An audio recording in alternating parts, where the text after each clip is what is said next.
Hello, welcome to Ekidel, where we train future civil and structural engineer. My name is Justice Nwaka. I am your instructor. Okay, this week we have got two new projects which we are working on, and these are live projects. And we, as you all know, as our culture right here on Ekidel, almost all our videos are all live projects. So all the buildings that we are using to design, to show you guys how to use Prota Structure are live projects. And this week we have got two more live projects which we are trying to work on for a client right here on Ekidel office. So looking at this right now, you can see that this is a residential building, of which it's a small building actually, having a ground floor and also a first floor, which contains of these rooms up and also a living room and also down floor also. And also the next project which we are about to work on, which will be once we are done with this one, is also, you can see a complete plan right here. This is a classroom block, and see this is a classroom block. As you can see that this is a full classroom block project which we are about to work on. And also if you look at this classroom block and see this right here, it also have all the sections available for us to perform our design very perfectly. So I'll say that we will begin this other classroom block design immediately after we have finished this Mr. Caleb's building. So for this week, which is the third week of August, I'll be showing you how to design this residential building. And this will not be like other type of videos which you have seen, because right now we have all our complete tool to perform a full structural design and detailing, because we have already show you guys what they call stone bridge template, which is used for detailing. So since this building is a small one, so this building will comprise of, first of all, we will have to perform our GA drawing on this, and then we have to now design for this structure. Then we will now use a stone bridge detailing template to now perform the full stone bridge structural detailing for this structure, which will use that template to perform the detailing for this structure. And also we will put them all in, because we have been having comments most of the people that they don't understand how to use that stone bridge component template. So after we have finished the design of this structure for this residential building, we will now use that template now start to now detail this structure. Also, for next week, there will be a software coming up for staircase design and detailing. Although Stonebridge Company is still working on the software, but um, from the info we got last week, that they are almost done with the software for the staircase detailing. As you know, we don't have enough stuff software that can design a staircase and also produce the structural detailing for you guys. So lucky for Stonebridge, and that we have Stonebridge Company, they are almost done with their own softwares. And as you know, Stonebridge softwares or Stonebridge 2 is always perfect for us structural and civil engineers. Okay, so right now, the first thing to do right now, once we got this plan right now, is, as you know, our culture, we always copy it out, because right now we want to perform a GA drawing, what they call GA drawing. And if you're a follower of Ekidel, you know that my name is Justice Nwaka, and the way I used to teach is that I used to teach in a very basic way, for so that everyone can simply understand. So once you get your plan drawing, either from your client or from the design architect, as a civil or a structural engineer, the first thing to do is to copy out that drawing, because you don't have to work on that particular drawing. So copy it out in case there is any issue. You have a reference point to follow. So right now, once I copy it out right now, I'll just right now just create a block just like this, so that I would have to now know that this is the copied file, and this is the, let me say, original one. So right now I begin to work on this particular one right now. So knowing our culture right here, we always remove all the dimension lines, because we don't work on this. So to begin our GA drawing first, we have to remove all dimension line. And to make this very fast, I'll just use enter, and then I'll just click on them. I can use click on this and right click and say similar, as you can see it here. I'll use similar, I'll just click on similar, and it will select all the similar dimensions, which it is here. So I'll hold shift and select this, because this is our main original one. So this will only remain. I'll not use and select enter, and that will go off dimension line. So right now you can see what we have, that our plan is all clear. So right now, if you check this right now, this is having like a block symbol because this plan was drawn using what they call ArchiCAD. So when you have your drawing done by what they call ArchiCAD software, and you are trying to export this drawing into Prota Structure after placing your column points and also paneling your structure, you have to first of all explode this structure. So any plan that comes with with what they call ArchiCAD software into AutoCAD, first of all, before Prota Structure might we will accept that, you have to explode that structure at least twice. So right now, I'll select the whole structure for this right now, not this one, but this one that I've copied, and explode it first one, and also do the same thing again and explode again second time.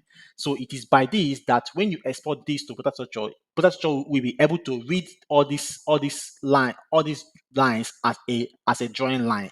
Else, if you export it just like this, how the showing block as you can see it here, it's like it's as if it's a block line. It not be able to show in Prota Structure. It will just show blank. So you have to explode it to get this kind of thing where you have a single unit. You can see there a single unit. You can see what's happening right now. So explode it first to have a single unit. So right now, you all know that we don't used to follow the grid lines done by the what they call architects. We also use our own grid lines. So I would first of all delete all their grid lines to create my own structural grid line. So that as a civil and structural engineer, you have to create your own structural grid line, but at least it should be in conformity with also the the the plan, so that you don't have to go and change the plan. So I'll first of all remove all these structural grid line to create my own grid line myself, because that is the gain for you to be like a civil engineer. So right now I have to perform my GA drawing. What they mean GA drawing simply means general arrangement drawing, which means to place your column and your grid. So for you to export, for you if you want to export your plan from AutoCAD to Prota Structure, there are two layers which you are meant to create. Without that two layer, Prota Structure will not be able to see this drawing and also see the column point as column, or the grid line as axis. So right now you have to go to this layer right now, click on this layer properties right now, and allow dialog box will appear just here, as you can see it here. Now, once it appears right now, you have to now click on this place to create new. So once you create new, it will show like this, and you have to call this call this one grid line, call this grid line, and then you also call, then go. I always like to change color. I need to use my color for grid line. Let me just use blue. Let me use blue. Okay, or let me just use this magenta. Let me use yellow. Okay, yellow is okay for me, and I'll click on okay, and then I'll leave all here as default. I can use this place if I want to use let me say use dash. That's if you want, but the main thing is to have this thing called grid line, and then I'll go again and create a second one again, and I'll call it column. So this is the two grid lines that's what they call Prota Structure need from you. So I'll go here again and choose my color to green. You can choose any other color if you want to choose, but I like to use green. Okay, I'll choose this green. Now I'll go here and choose my line type as continuous, and I'll say okay, and then go to this line width, and I'll choose here as 0.30, or I'll just use 0.50, and I'll click on OK. So this is the two layers you're meant to create, grid line and column. And I'll click on, and then you go right now and then just close this right here right now. So right now you now go to this place right now. We want to first of all create our structural grid lines or axis or layer, or yeah, axis. So I'll go here right now and activate what they call grid line. Now, once it shows grid line right now, to create my grid line right now, I will use what they call a construction line. So I'll just type XL, which means construction line, and I'll click on what enter. Now click on V, which is vertical, and click on what enter. So I want to create my vertical grid line first. So if I try to find a center for this right now, I can see that this is my center. To now verify that this is center, I'll just go right here and dimension it to check if the center, and try to zoom it out. This wall is this wall thickness is 225 wall, which is 9 inches. If you're using inches, you can see it here. So my center line, my half of this wall should be 112.5. You can see that. Okay, so that means that this grid line is at the center. So right now, I'll also go again right now, copy this one right now, and begin to place at the center of every wall. So I'll just use this place as reference point, these outer ones here. I'll begin to click at the outer point here, an outer point here. Else, if you don't want to use this method, you can also go this way also by creating, first of all, creating a division line here first using L, and then use XL, enter, vertical, enter, and place the vertical line here. So whichever one that then now take off this right now. So whichever one that will be easy for you to do is also okay for you. So I'll just copy this right now and begin to pick this point, as you can see it here, and use a reference point. The whole idea is to create this axis, this grid line to be at the center of every wall. So that's the whole idea. So anyone you can use to make it to get this grid line at the center of this wall is okay. So you can see what I've done right now. So right now again, I'll go and click also create this here. So I'll create my grid lines at the center of every wall which I want to insert my columns or I want my beams to run. So right now I've placed this right now. Meanwhile, I am doing my general element drawing on my ground floor plan, not at the first floor plan. So always do it at the ground floor plan. So right now again, I'll go again right now and do XL. Now, since I've done placing all my vertical grid lines, I'll now go to go and create my what they call this horizontal grid line right now. So I'll have to create my grid lines for also these horizontal walls. So I'll do XL right now, enter. Now, instead of typing I'll type H. H is for horizontal, and I'll click on what enter. And I'll go and locate the center of this wall and then try to now you can see that we can find center here right now. So I have to create a line first to show my center here. I'll now do XL, enter, horizontal, enter, which is H, and then find center and put it here right now, and then delete this immediately right now. So you can see that we now have a vertical grid line and also horizontal grid line right now. So I'll copy the horizontal one right now and begin to place at all the horizontal walls. So I'll copy this right now and come here right now and place this here, and come here again and place this here also.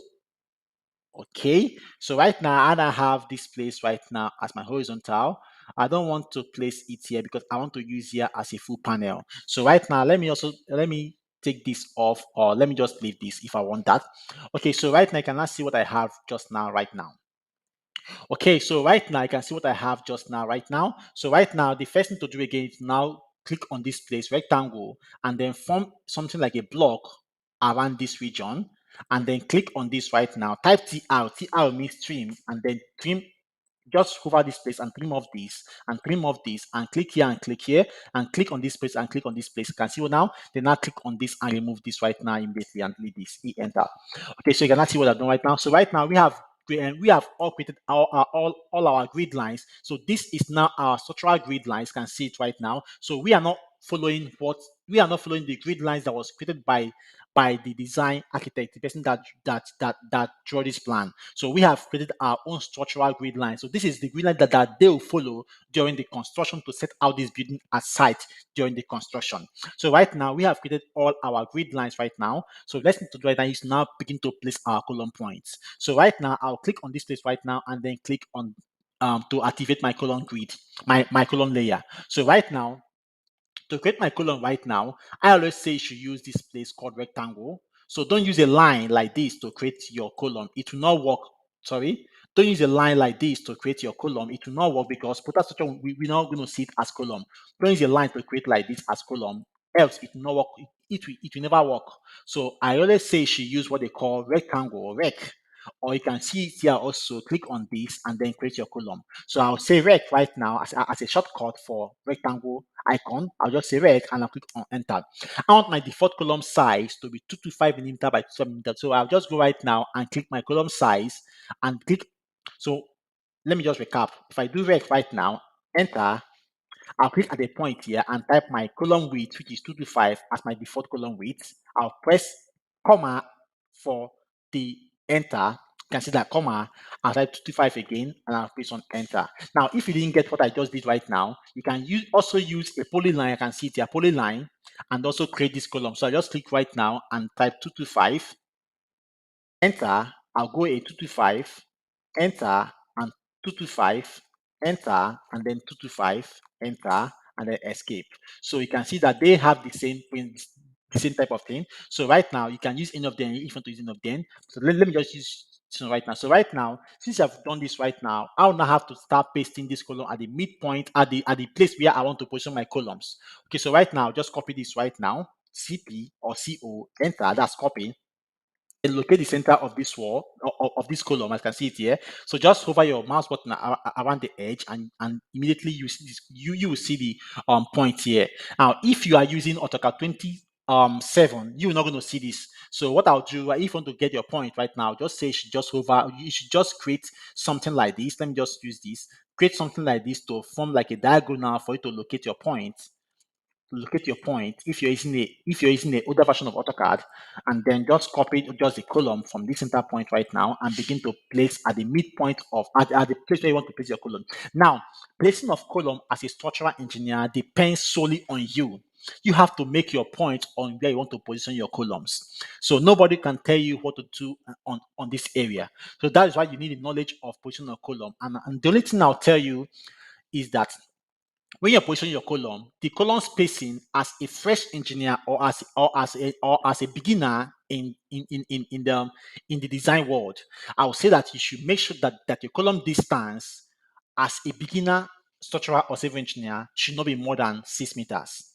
What I mean is that if you put a column here right as I put right now, and then put again here, if I measure this distance from here to here, let me just measure the distance right now from let me just activate my dimension because it's as if it is not set to the dimension is not showing.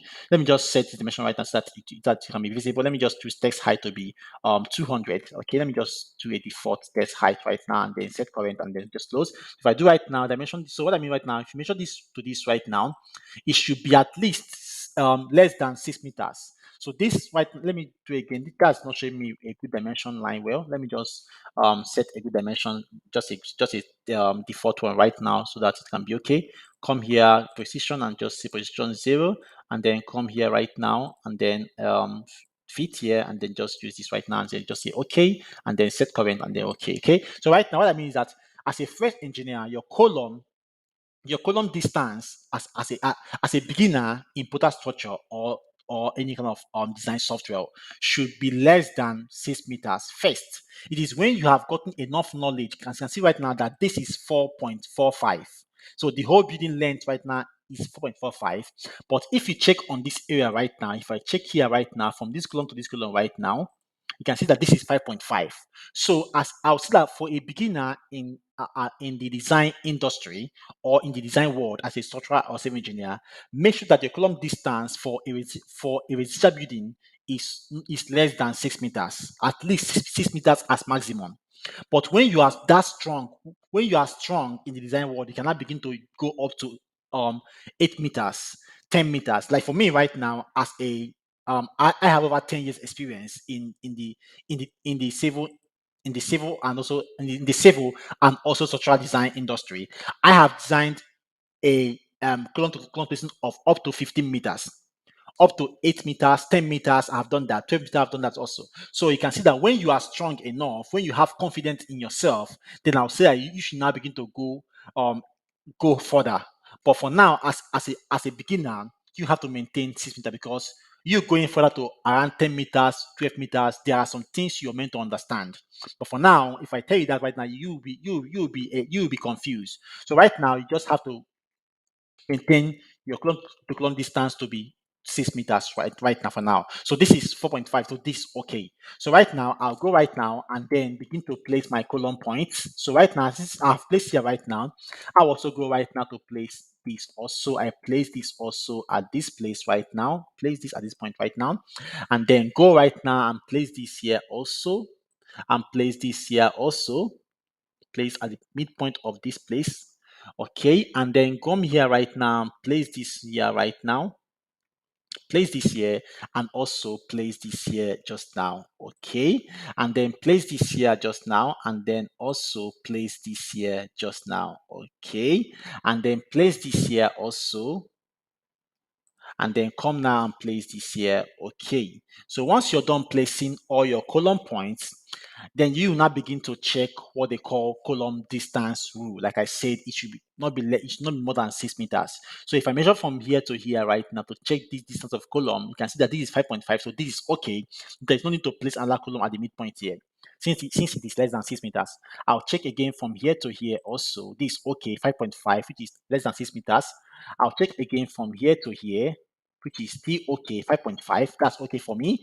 And I'll go again and check from this to this, which is staircase area, 2.2, that's far away, okay. And I'll check this again from this to this is okay, 5.5, that's okay. I'll also now check, since I have uniform vertical distance, I'll just check one of them, check from this to this. You can see that I have 4.5. So this is okay, perfectly okay right now for me. So you can see that with this right now, I can choose to use here right now as one panel. You can see that. So I can, if I'm using here right now as one panel for a slab, that means I will not have to remove this right now. So this is where it comes to play to make your plan different from the architecture. This is now what they call a structural plan, because this is where your slab now will be. So right now, I'll also remove this also. Take this off right now and take this off right now. I can now go right now and now call here what they call panel 1.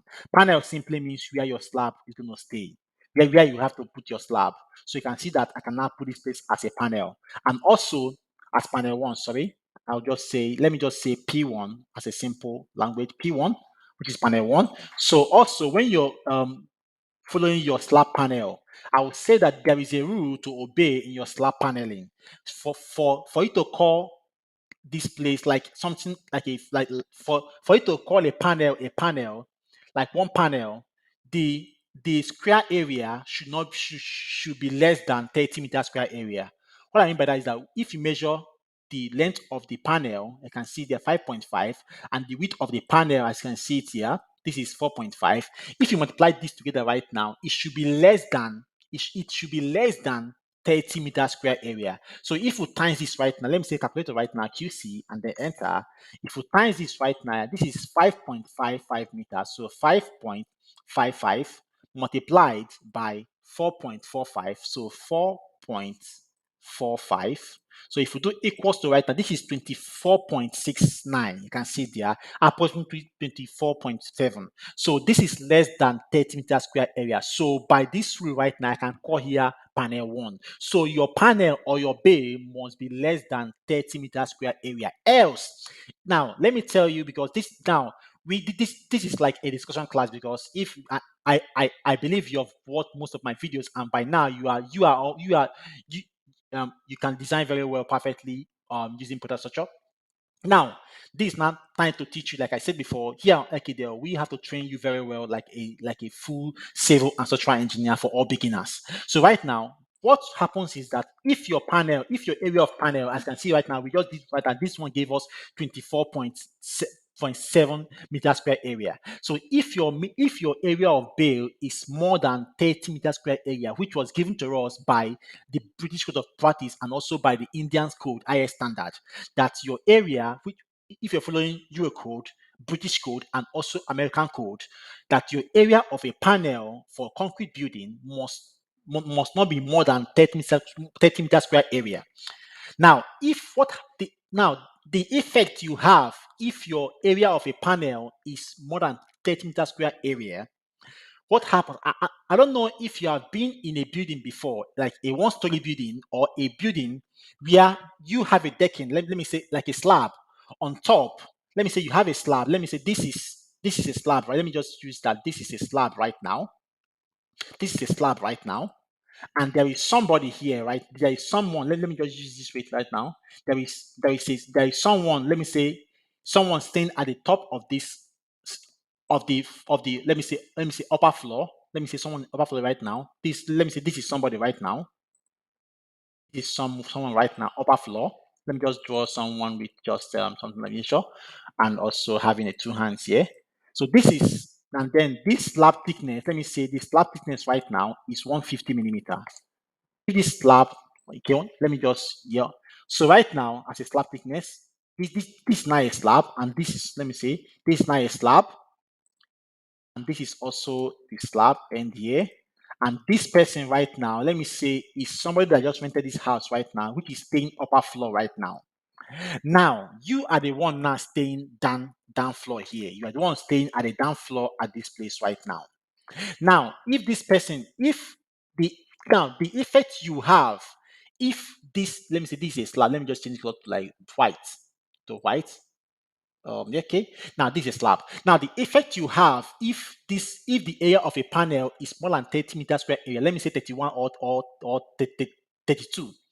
Now, if it is up to if it is slight more than 30 meter square area, what happens is that if this person is staying up here, let me say it's at the kitchen, and mistakenly a plate falls from his hand and falls, a plate falls from his hand, or a cup falls from his hand right now and falls on this slab decking. You and falls on this slab decking on this slab decking right now. We all know that there will be a sound on this other side. Now, what happens is that if this panel is 130 meters square area, this slab thickness or this slab will not be able to withstand that sound.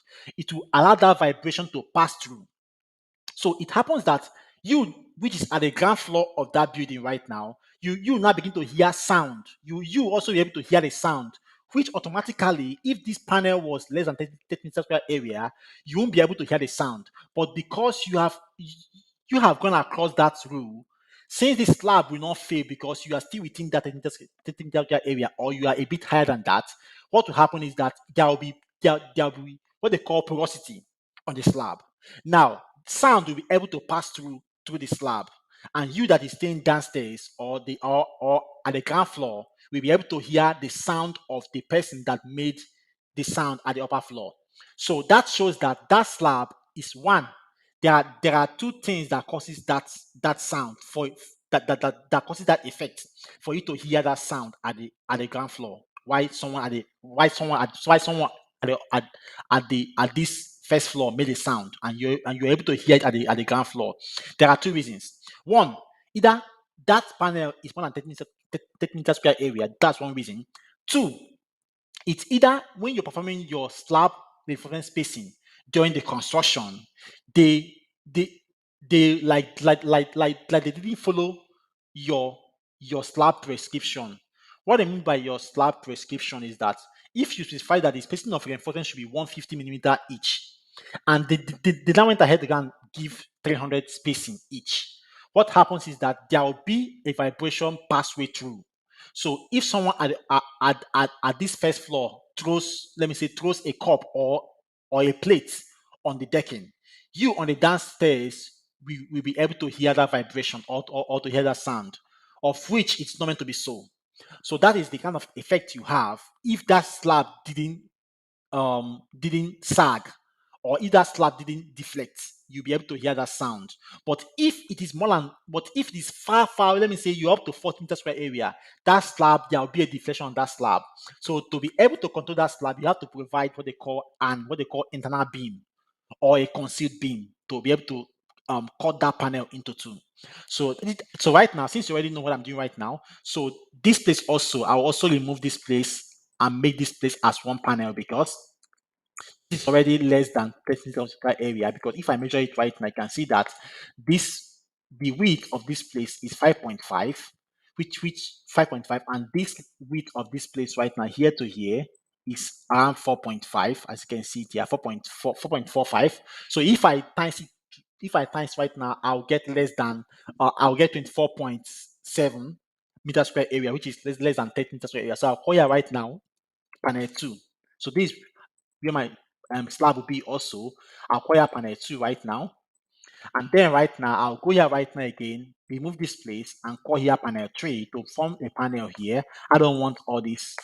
And call here panel 3. You can see how we are doing what they call structural framing right now. Structural framing, this is what they call GA drawing, which is called general arrangement drawing. So this is now panel 3 right now. Then I'll also go here right now, remove this right now, remove this also, remove this also, remove this also, and then remove this also. Then go here and then try to join this place, because I want to make here as one panel, this small one, make here as one panel, join from here to here. Okay, then remove all this here. So this is now a beam right now. So I'll call here again right now panel 4. I'll call here panel 4, okay, 4. And then here, which you have a staircase, is always a void. So I'll just use a void symbol. I'll use a void symbol. I'll just create a void just here. This is a symbol of void. this is a symbol of void for a civil and also a structural engineer. You have this as a symbol of void. So this is a symbol of void. So I'll just use this right now and create a symbol of void. There, I can just go right now and remove this staircase symbol because this is not what I'm talking about right now, because we will use this when we enter the structural detailing. But for now, this is just, we are trying to form our plan for the design. So I'll take off this also and take off this also. Okay, and then try to form a beam around this area. So this should be a straight beam. This should be a straight beam. From here to here should be a beam, and from here to here also should be a beam. Okay, so you can now see right now. So I have panel 1, 2, 3, and I'll also come here right now again, remove this also to form here like a panel, and also remove this also form here like a panel right now. And then this also should be one panel, one panel, one panel, and remove this also. Then try to form a straight beam here, and also using join to join this one. Okay, to do this right now. So you can now see, if I'll now copy here right now, copy this right now to put this and put this. This will now be panel 5. This panel 5, and this is panel 6. So you can now see how we have successfully panel 6 created our structural framing. So I'll take off this right now. So you can now see that this is what they call architectural plan. You can see how it is, and this is what they call a structural plan. So this is your structural framing. So this is now what we will now export to Prota Structure. This is what we will export to Prota Structure. So if I check this also, let me check from this to this point.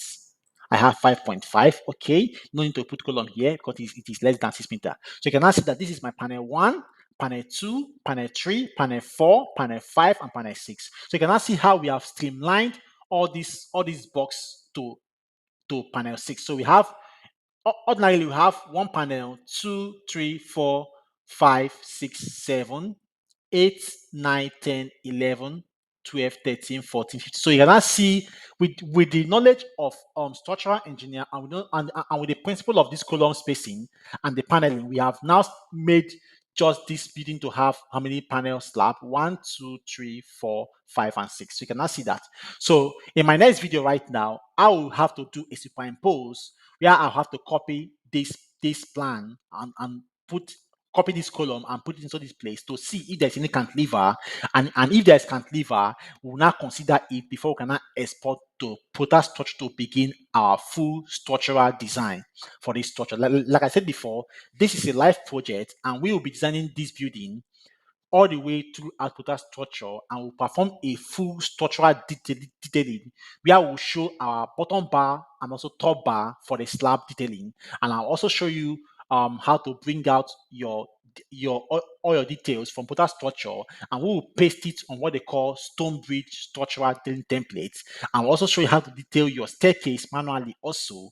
But before this time, before we be done with this building, Stonebridge Company have already produced the software for staircase detailing, of which I don't know the price yet for now because they have not yet fixed the price. But we are still asking them to facilitate it so that we can be able to do a video on it, because we have already used it, but we cannot show you guys right now because we are like a partnership with them, Stonebridge. So we don't just use their software until we have a full permission for it. So we are already at the line of getting the full permission, then sending us the link for we to now start selling the software and also teaching how to use the software. So right now you can see that we have successfully created our what they call structural framing or general alignment drawing, what we call GA drawing. So in my next video right now, I have to check if if the first floor plan and the ground floor plan, if they are the same or typical.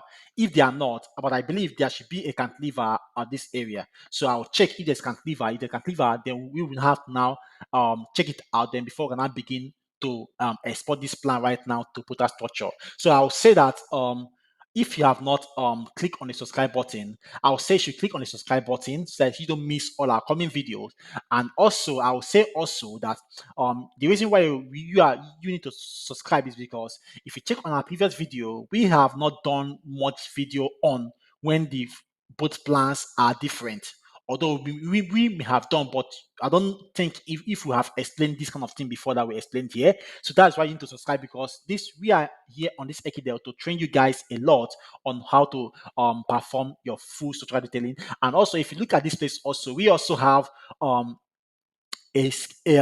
we also have a classroom block design which you are about to perform. Also, you can see it here. And also we have also gotten someone that will be training you guys on how to draw floor plans, and also how to create your floor plans, and also elevation. That will be for let me say for the people studying architecture. Also show you how to cut sections. You can see how they cut sections, and also show you many things about how to draw plans, a full functioning plan. You can see the staircase and all that. They will also show you how to do all this. And then also for your window and door schedule, they will also show you that. And then also we also will be running on how to I'll also be showing you how to create all this. Also, you can see that we have a lot of projects. You can see that this is a first floor. I know most of you guys don't know what they call first floor, but just not to confuse you, let us go back on what we have for the day, for the weekend, which is to design for this structure. So okay, so we have come to the end of the day, and before we go, I'll have to hear all my guys from Ghana. You guys are doing marvelously great by sharing my videos, and also telling your friends to come and subscribe and watch what we are doing right here on Ekidel. Also, I want to thank my friend all the way from Kenya. Also, my friends from India, Nigeria, and also my friends from Uganda. You guys are doing great. Also, I have some friends from Dubai. We are saying thank you guys for you guys are doing wonderfully great from sharing our videos, and also calling to all young engineers to come and also benefit what they're doing here. So thank you so much. I'm very grateful to you guys, and I still remain your instructor, Justice Mwakana. I love you guys. Now, if you have any comments concerning or any question, or you're having issues concerning what we are doing right here, I would say you should just drop your comment down below. And also, to make it more easier, because we are committed to train all civil and structural engineer, we have also dropped our WhatsApp number so that you can reach us out you can reach us out on WhatsApp, either on video call or on voice call or through chat, and we'll explain to you and teach you more on where you're having confusion on the structural analysis or design, or in the way of your civil engineering career or structural engineering career. So thank you so much. We have come to the end of today's lesson. So thank you so much, and God bless you all. Hello, welcome to Ekidel, where we train future civil and structural engineer. My name is Justice Umaka, and I am your instructor. Today, we will be learning how to design a concrete building in Prota Structure software. Now, looking at this right now, we are on the general arrangement stage, which is the part 2 of this video. So if in case you missed the part 1, I'll say you should check on the link below and then check out the part 1 on how to position this column on your building drawing plan.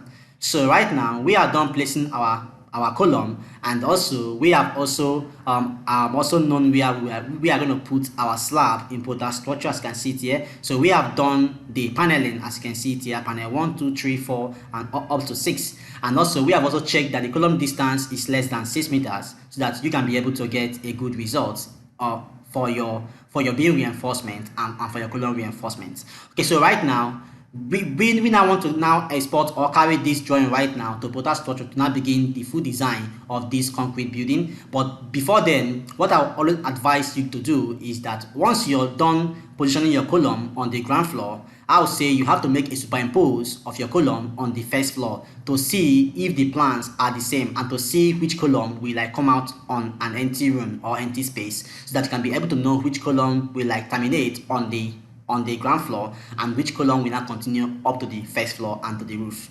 So right now I'll say that you should just highlight and select all your columns. So right now I'll just highlight right now, right click, and then go to, since I want to select, look at, I want to select this column right now, this column. I want to I'll just pick all the columns right now. You can use a quick select or similar, but since this building is small, I'll just select all my columns right now. So I'll select all my columns right now, select all my columns, and then superimpose the column onto the first floor, because this is the ground floor. So I'll now copy right now using CP. I'll use CP or CO. I'll say copy. Now I always advise you copy from the base point or from the place which is more the same with the first floor, and the staircase does not change. So always choose your copy point or your copy base point from the staircase. So I'll pick here right now on this staircase edge, and I'll go again and click at the same point on the other staircase edge also for the first floor. So right now you can see that this column is okay, but on this column right now, it is trying to come out on this wardrobe on the first floor. You can see first floor here.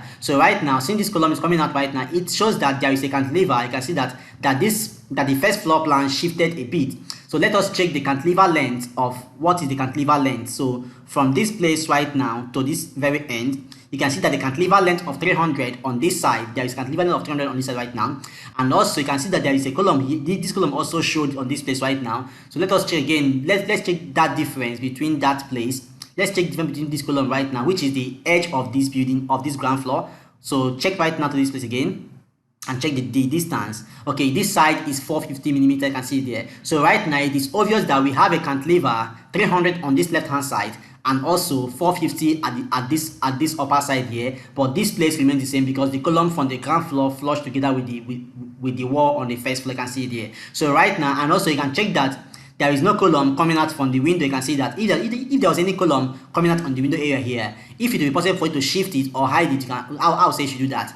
But like this one right now, you can see that there is a column on the window here, but since there is no space for us to shift, I will say that I would advise the person that drew this plan to shift his window a bit onto this side. So this is okay. So right now again, but this is not okay because it is coming out directly at the lobby. As you can see that this is a lobby going into this toilet. So I will say that we will not have to terminate this column at the ground floor here, and at the first floor we will not shift this column and input the column here using the cantilever beam to carry the column on this other side. We will do all these directly on the Prota structure. And also, but since right now we will not have to now identify all the column by changing them and by changing the colors of the column that came out on the open space. So we have to change the color. The reason why I've changed the color for us to know that these columns are meant to terminate at the first floor, that on the ground floor slab, and on the first floor we will have to shift these columns down to this very end, and also this to this and this to this, and so on. So right now all the columns that are showing green on this first floor, they are okay because they are all hidden inside the walls. But this one showing magenta or pink color, we are going to shift them into this place because one, it is coming out like this one right now, it is coming out directly on the door, which is not okay. So right now we will shift all these ones to this very end, but not on this place on Prota structure. But we have changed the color to know that these columns are to be shifted. Okay, so right now, since we have done that right now, we will now have to also identify this cantilever on this place right now. So since we have known that the cantilever from this place to this place is 450 and it runs from the beginning of this building to the end of the building here. So right now we will now have to go and offset the 450, and it is from the face of the column, as you can see it here. So we will now have to go and offset that 450 right now. So we'll do O, which is for offset, and enter. Then we type the offset length of 450 and say enter. So we will now select here right now and offset it 450 right now. I will now change this color right now. So I'll change the line thickness to a bit 0.3 if that's okay. I'll change this one right now again, the line type to at least dash to show that that's a cantilever. You can see that right now. Then also we also have a cantilever at this very end also, at this very end, which is 300. So I'll also go here again and offset 300 right now again. Oh, enter, 300, enter, and then offset this 300 right now, and then match properties right now, MA, match it right now with the cantilever properties which we are using right now. So I'll match this one right now to this right now. You can see that right now, and then you can see that the cantilever flush all the way around. So I have to flush this right now by using F, enter. I'll flush this right now to this right now, to this, okay. And also you can see that the cantilever also ended at this very point. So I'll end it here right now. As you can see it right here, it hits its head at this very place right now. Okay, so right now, once we have done identifying this right now, it is now time to now go and export this ground floor plan to Prota structure. So I'll just match properties again right now, MA, and match this right now to this right now. Okay, there is a notice here that this didn't get to this place, so I'll say that we should just because you can see that this cantilever right now extended to this place right now, reached this very end. So we will also do the same thing right now by clicking here right now and typing 450, because that is the cantilever length, 450, and then click here right now and then click at this place right now and then input this here. Okay, then match properties right now and match this right now to this right now.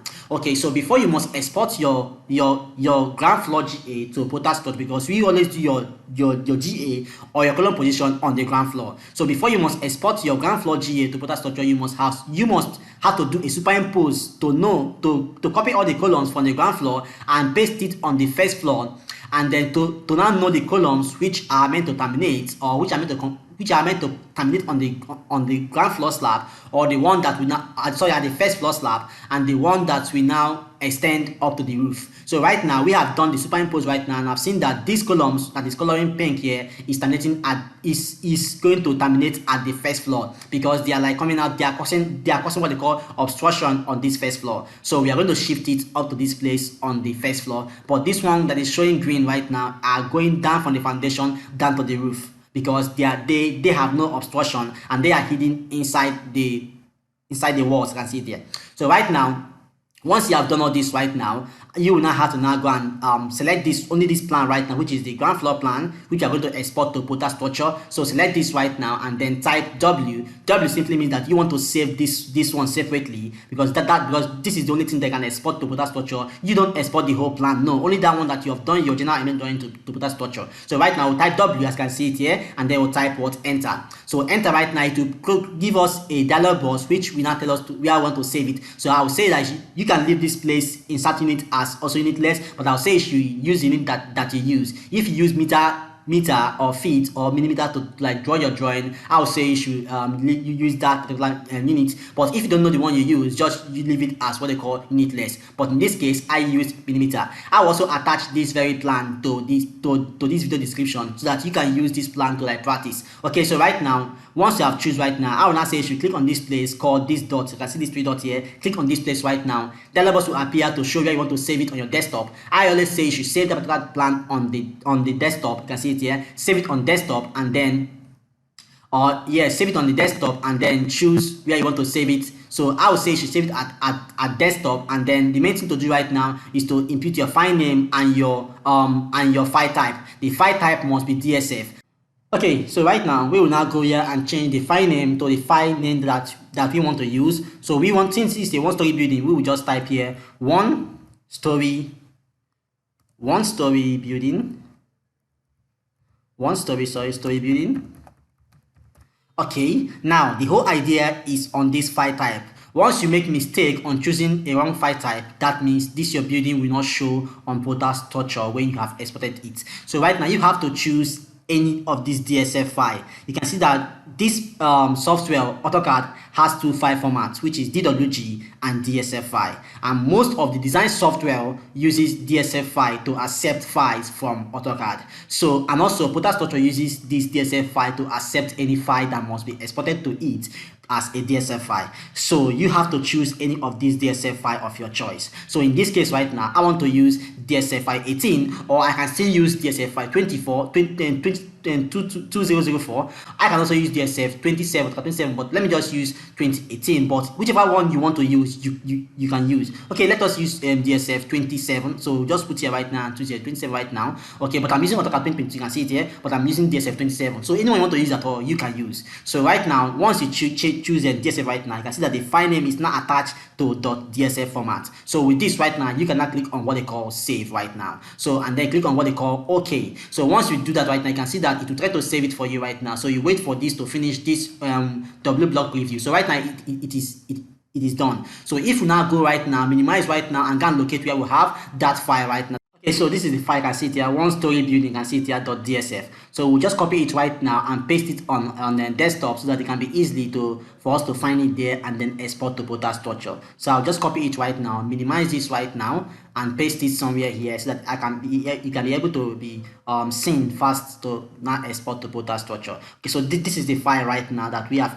have just changed. So this is one story building. You can see it here. So right now I will now have to go and launch my project. So once you launch your Prota Structure, this is the dialog box that you will see right now. You can see that where you will see all your previous work that you have done before, but right now we want to create a new plan, which is a new design using Prota Structure. So right now I'll just click on this place called new project. So you click on this icon right now to create a new project which we want to design for, which is one story. I can see it here, one story building. So I'll just go here right now and type one, use this dot, one story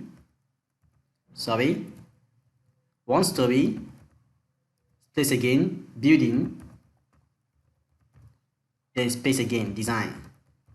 Okay, so with this now, once you're done typing your project name, which is called a project code on this software, I'll just right now, I'll say you should click on this place called OK right now. So once you click on this OK right now, it will now show you this template. This template, you don't have to now go and choose the type of code which you want to design for. Now, if you are in UK or in Africa, most of Africa, they use this BS code of practice or also Eurocode. So I'll say you should use the one that you want to use. And if you are also in also US or let me say America, and I will see that you will not see your code here, but later I will show you how to use your own ASC code to now design for your structure, because right there inside the software you can see other codes which are not listed here. So I will say that should not be your problem. So if you don't have the code that you want to use here, I will say you should just pick any of this code. Let me say pick UK code, and later I will show you how to change from this UK code to the code that suits your own country. So right now I will choose British code of practice, which is UK BS 8010 to design for this structure right now. So I'll click on this place right now and then click on what they call import. So right now, once I click on import right now, it tries to import all the codes that was done on it tries to import all the formulas and also all the guiding design principles that's to be done using BS code into that project. So we will just hold on right now for it to finish right now, and then it will now display again.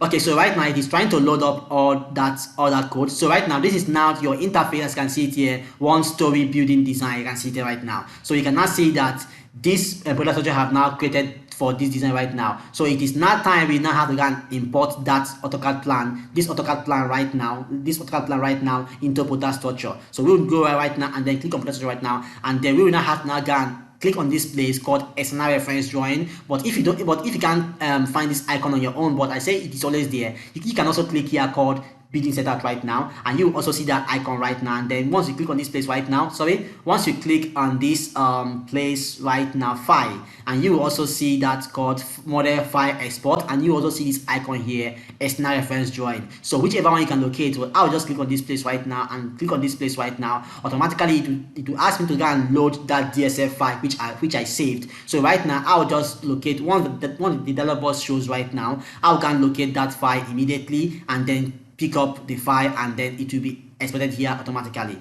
Okay, so let's just hold on right now.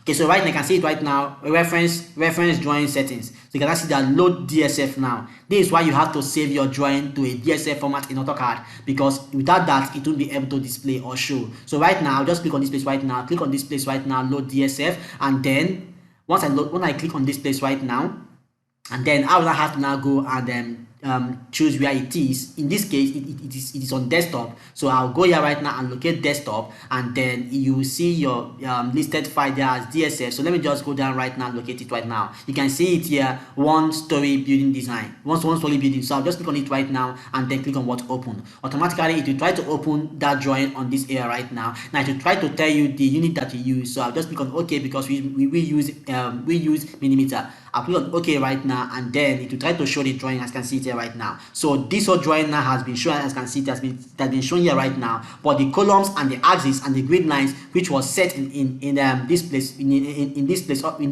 place have not yet been shown. So right now, to show that right now, you now have to go and import members. So once you click on, I would say you should click on this place, use colors, so you can be able to see the colors you used in AutoCAD. So right now we now want to go and import all these column members right now, all these columns and axes right now into Prota Structure. So I'll go here right now and import, and click on this place, import members right now.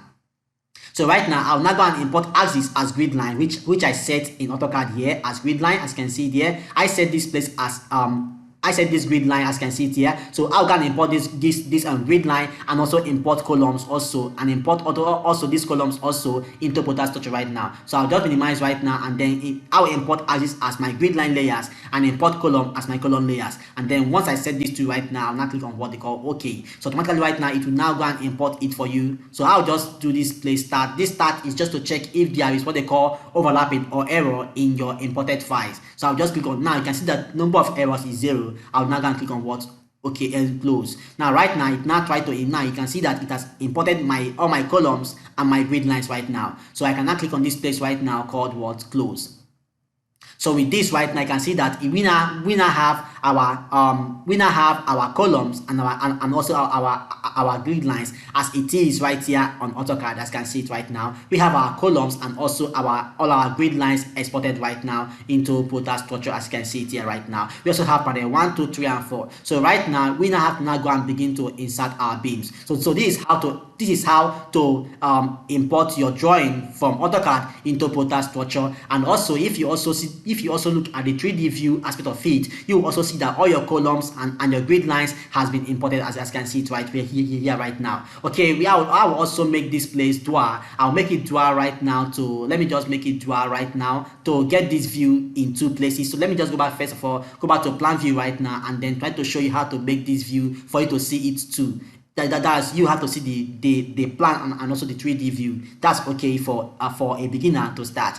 Okay, so right now, let's just hold on for this to finish right now. You can see right now that we now have our plan view right now, and we also have our 3D view right here. So whatever changes we do on this plan view right now, you will see it occur here right now. So you can see it here right now. You can see that we have selected this column right now, and this column here is also selected right now. If we also go and choose this column again, you can see that they will be choosing itself right now. You can see that. And if we go and choose all the columns on this line right now, you can see that it will select that also. And if we choose all the columns on this other side again right now, you can see that all has been selected here right now. So whatever changes you make here right now will be done on this 3D view. That's why Prota Structure is a very powerful software for the design of concrete building and also steel building. Okay, so right now you can see what you have done right now. So in the next stage right now, I'll show you how to now begin to insert beams and also insert slab for your structure. So this is the part 2 of what we have done today, how to import your plan from AutoCAD into Prota Structure, and how to bring out your columns and your grid lines, as you can see here right now. So in the part 3 right now, I'll show you how to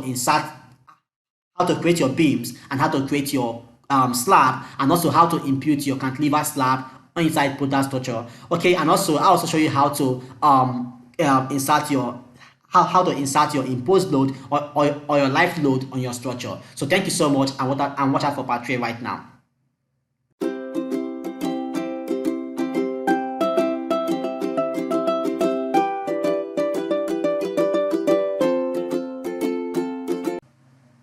Okay, welcome to the part 3 of how to design concrete building in Prota Structure. So on this part 3 right now, I'll have to show you how to insert your beam and your slab, and also load your concrete slab, and how to apply how to load your concrete slab, where we'll have to input the dead load and the live load on this our building right now. So if you want to see the part 1 and the part 2 of how we got to this stage, I will say you should check on the link down below this video description, and you can watch the part 1 and the part 2 of this video right now. So this is the part 3, and I'll be showing you the beams and the slab insertion right now. So to insert your beam right now, I will say you should click on this place called concrete beam bar right now, and then click on concrete beam right now, and then we will now have to go here now and go and set the beam width. This beam simply means beam width, and I will use my beam width as my column size, so that it can flush together. So I'll use right now beam width to be 225 millimeter, and then I'll leave this place as 0 because there is no shifting of the beams from the column center. So I also on this place right now called H button right now,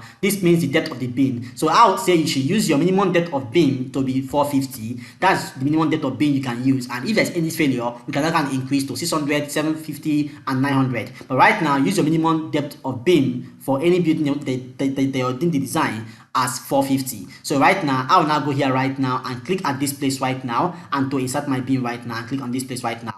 To show here automatically right now, you can see it there right now. So right now again, I'll click on this place again right now, and then click at this place right now, and then continue to insert my beams automatically. You can see there right now. So this is why this software Prota Structure is very good for to design concrete structure. I'll also click on this place right now, and then begin to insert my beams all around right now. So I'll click on this place to insert all around. I can also go here right now and click at the very end here. Since there are columns here, it will just divide the beams and insert columns. Let me just click here right now. You can see that. So right now, you can see there right now, and then click on this place right now, and then I'll now click on what escape right now. Now I'm start placing what they call internal beams right now. So I'm going to click on these beams right now and begin to place my beams on all these areas right now. Okay, and then before we go again, I'll say that if you have not clicked on the subscribe button, I'll say you should please subscribe to our button, subscribe to our channel, so you don't miss all our videos on this structure right now. Okay, I also click on this place right now and set my beams here. This is now our staircase right now. So there won't be a slab on this place when we get to our slab stage right now.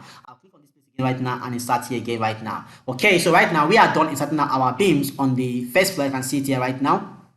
So we have done inserting all our beam as you can see here right now. The next thing right now to do right now is to now go and insert our slab right now. So to insert our slab right now, I will say right now you should just click on this place called concrete member again right now, and then click on slab right now. You can see there. We have two types of slab. We have a rib slab and we have a solid slab. So click on this place right now, just called slab right now, and then a tele box will appear here. You have to now go and input your slab depth. I will say you should also take your slab minimum depth to be 150 millimeter. Okay, so right now again we also have our cover of concrete for slab. I would say you should take here as 25 or 20, and then we go here right now and insert our slab load. On this dead load right now, I would say you should use the here to be 1.5, and this 1.5 was gotten by the load of the plastering, the load of the partition, and then the load of the finishing. So if you factor all together right now, it will give you around 1.5 or 1.6. But in this case right now, I would say you should use 1.5 for your dead load. And in time coming, I'll be explaining more to you on how you can get this dead load. That's why I say that if you have not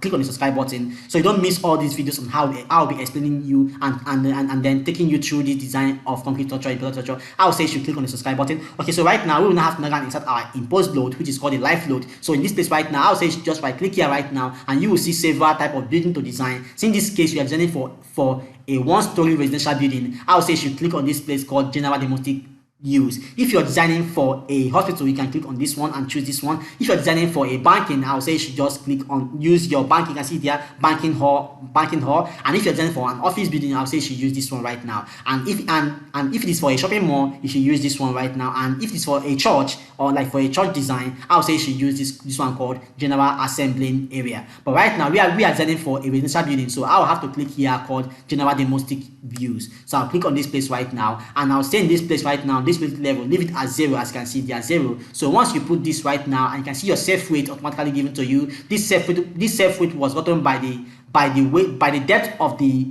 slab and with the load and with the density of concrete. So that's how they got this safe weight. So right now, once you're done inputting this dead load and the life load, or what they call imposed load, and then checking out on this place also to input your slab depth of 150, I will now say that you should now go here right now and then begin to click on the panels where you have your slab and begin to insert your slab right now. You can see that it will be showing here right now, and begin to insert your slab right now. And when we get to this place where we have our staircase, I'll have to jump it because slab must not be on the staircase. Staircase area is always void. So I'll jump here right now and begin to insert my slab here right now. So you can see that we have inserted all our slab right now on this place right now. I can now go here right now and click on what they call close, and then click on what they call escape here.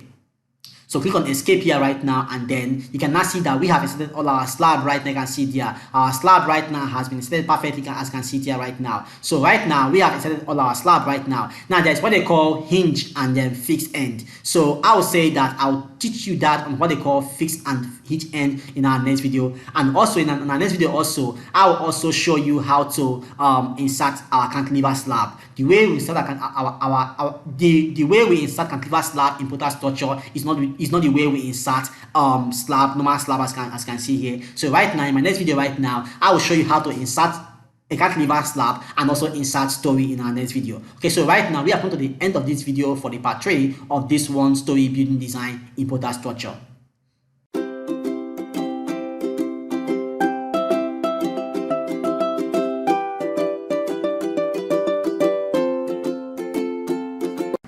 Okay, welcome to part 4 of the design of one-story building in Prota Structure. And today I'll be showing you how to insert a cantilever slab and a cantilever load, and how to insert story in Prota Structure. So if you have not watched the part 1, part 2 and part 3 of this video, I will say you should check on this video description and you will see all the links where you can watch the part 1, part 2 and part 3. They are all free of charge. Okay, so right now to now begin to insert our cantilever slab right now and cantilever load right now, I will say you should click on this place called concrete member, and then click on slab icon here, as you can see there right now. And on this place right now where you have type, choose type 12. Type 12 is for cantilever, so you choose type 12 right now, and you will now see this place called L cant. This L cant simply means length of cantilever. And also if you check, so we now want to know the length of our cantilever from this point to this point, and we will now have to offset this grid right now using the length. So right now if we check from our file here, which is this place AutoCAD right now, we have also attached this plan, linked to this plan on our video description, so that you can use this plan also to now also practice. So check on the video description and get this and get this plan and practice alongside. So right now if you check on this place right now to now go and locate the cantilever length right now from the face of the beam, as you can see it here, or wall, to the edge of the cantilever is 300, you can see it here. While from the center line, if you want to now offset the line right now from the grid line right here, or from the axis to this very point right now, is 413. I can see it here, 413. So right now we'll go and offset this length first for 413, and knowing that our cantilever length is 300. So right now we'll just minimize here right now, and then go here first of all. Right now we want to go and offset this place first of all. So we go here right now and offset this grid line right now to as that length of 413, which was given to us. So we'll go offset right now. To now offset your grid line in Prota Structure, you have to use once you click on the grid line and then show you the place you want to offset it. If it is left hand side, you just direct it here. It is this place, direct it here also. But right now we are going this way right now. So I will now type Shift key F2, you can see there F2, to now show you how you can now type in your length. So since we are going left hand side, you have to put minus sign. If you're going right hand side, you put positive sign. So right now we'll just go right now and put minus sign of our length of 413 as it was given to us here in AutoCAD. As you can see here, 413 from grid line to the edge of the cantilever is 413. So right now we'll go right now and say okay, just type the enter key right now. Automatically you will see that your once you click here and type enter key right now, you can see that you are seeing your listing now showing here right now. Okay, so right now the length of our cantilever right now becomes 300 because we have already offset this right now. So we go again here, again right now again. We go here again right now and then click at this place right now to see the cantilever length of this from edge of the beam or wall. This place is 450, while here was 300, and then we check again what we are going to offset from the grid line. From the grid line to the edge of cantilever is 562. So we go and offset this right now, 562 to cantilever edge. So we go here right now and click on this place, right click, and then say offset axis. And since we are going upward right now, we'll type Shift F2 and then type our length, which is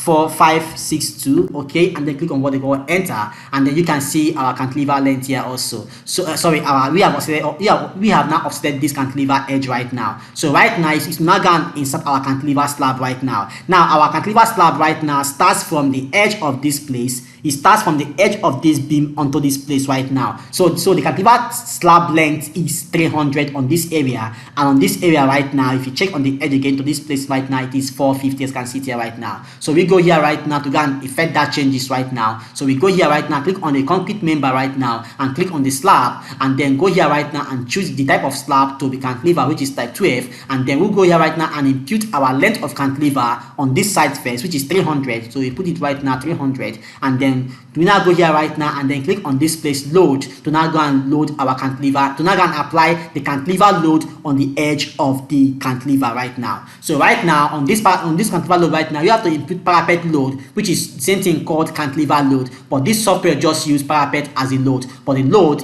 the main name for it mainly is called cantilever load. So right now, to get the cantilever load right now, I'll say let me just show you how to calculate the cantilever load right now, so that you see that we are not guessing any value. So once this calculator right now comes up right now, I'll show you how to get the cantilever load perfectly right now, because most of you have been asking me questions on how to get the cantilever load right now. So right now we will have to now go and get our cantilever load right now. To get it right now, I'll tell you that you can also check on Google.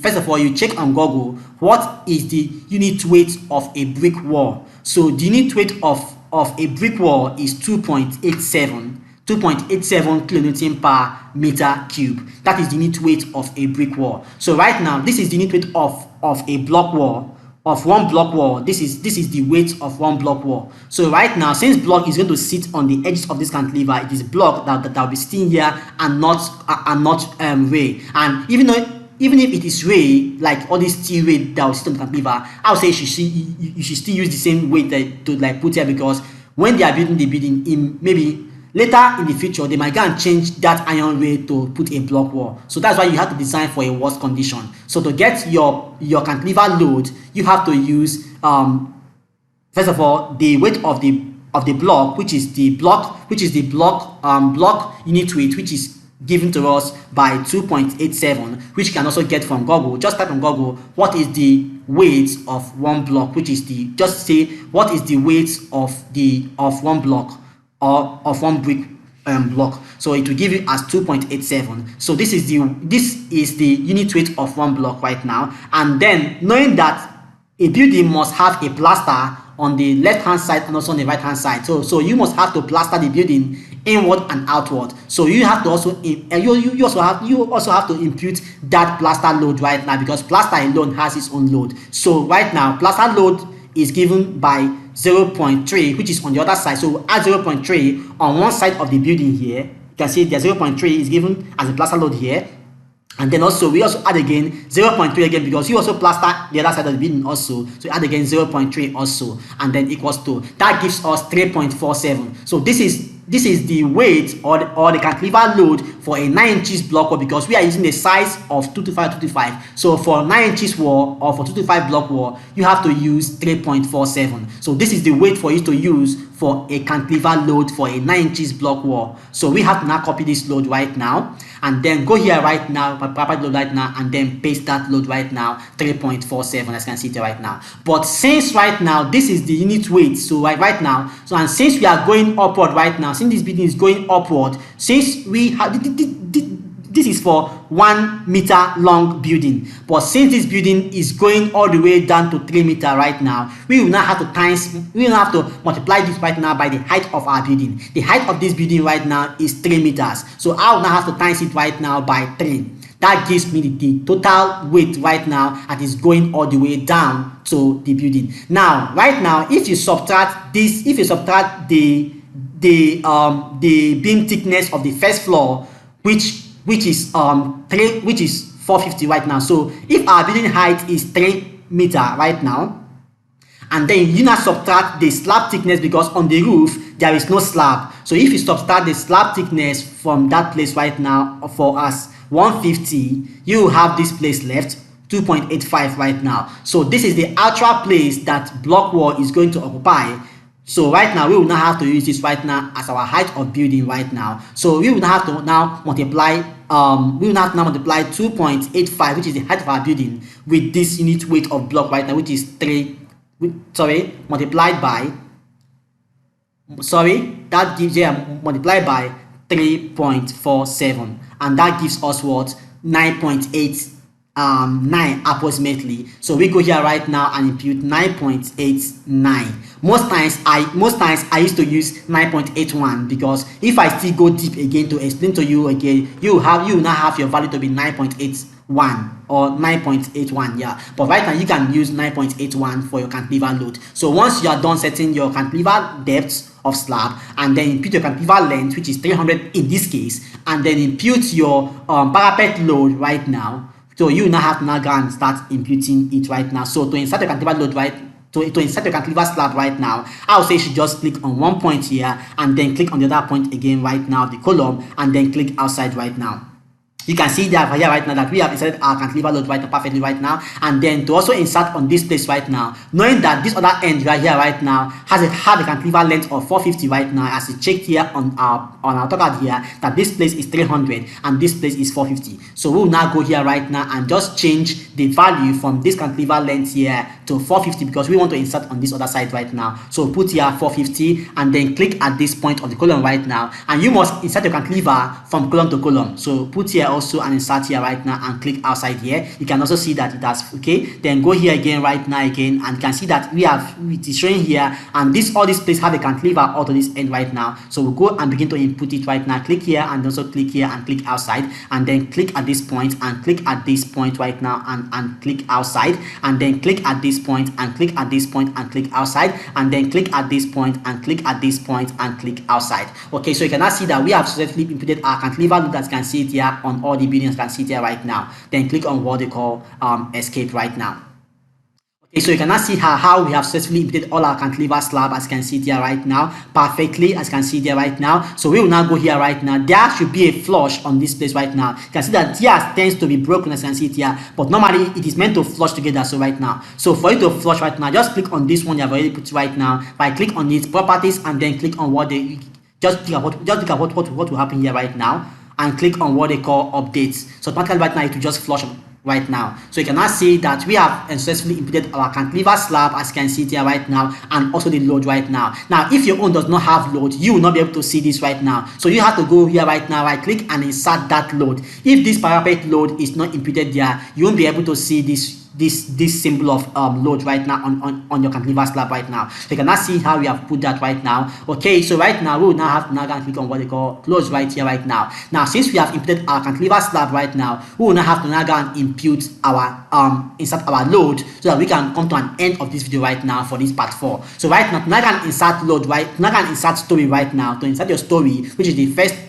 story, which is the first floor right now, we will have to now go and click on this place right now, and then click on this place called insert story right now. So once we click on insert story right now, then click on what they call 2, because here I can, if you check here right now, first of all, if you check here right now, you can see that this ground floor is called story 1. So if you want to insert the next story, you have to type 2. So since this is for 1-story building, you have to type 2. For a 2-story building, you type 4. So right now, we now go here right now, and then go to the, for 2-story building, you type 3. So right now, you now go here right now and click on what they call insert story. Since this is just for 1-story building, you now go here right now and start number of story to insert 2, and then click on what they call OK. So right now, click on what they call yes, just say yes, and then right now you can now see that we now have on this place story 1 and story 2 right now. So right now we go here right now and click on story 1 again right now, and then we have to now go and copy what we have here on this story 1 right now to onto the story 2. Now the whole idea right now is to create your roof beam, because this is for 1-story building right now. So now go and copy all the beams and column onto the upper floor story right now. You click on this place called building setup right now, and then click on what they call generate story. Now you must be on story 1, else it will not have to it will not work. So click on this place right now and click on this place called generate story right now. And so right now, this one now show right now, we will now have to now target. So our source story right now is to copy from story 1 to story 2 right now. And then since we are trying to generate our slab, our roof beams right now, I'll just say you have to uncheck your slab right now. But just to show you that if you're also inserting for upper, let me say you're designing for a 5-story building, there is no need for you to remove your slab, because there is slab also on the second and third story. But right now we'll just click on what they call OK right now. So you can now see that we now have our ground floor right now, which is this place, and this is now our first floor right now, and this is now our roof area right now. Now, knowing that roof does not have beam, because roof does not have slab, because we don't want to use we don't want to use concrete roof on this area. We want to use a roofing aluminum sheet to roof this building right now. So we will now have to go and remove all our slab all our slab on this roof level. So we will now have to now go here right now on this story 2 right now, because this now becomes our roof. This now becomes our roof level right now, which is our roof beam, and then remove all our slab on this roof level right now. So we will have to remove all our slab on the roof level right now and have only slab on the first floor right now. So you can see what I'm doing right now to remove my slab on, even the cantilever slab will be taken off from the roof level, while we leave it only on the first floor level. Okay, so you can now see that what I'm doing right now, I'm taking off all the slab right now. So you can now see that this now becomes our roof level, and this now becomes our slab level. Now, since you took off the slab